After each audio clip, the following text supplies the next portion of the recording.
جوجه جوجه طلایی، نوکت سرخ و حنایی، تخم خود را شکستی، چگونه بیرون جستی؟ گفتا جایم تنگ بود، دیوارش از سنگ بود، نه پنجره نه در داشت، نه کسی ز من خبر داشت.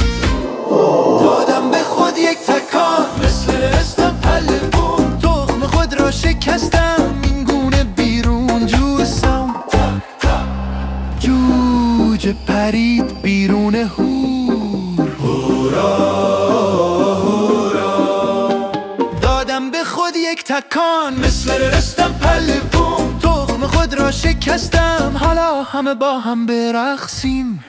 جوجه جوجه طلایی، تو دیگه پهلوانی.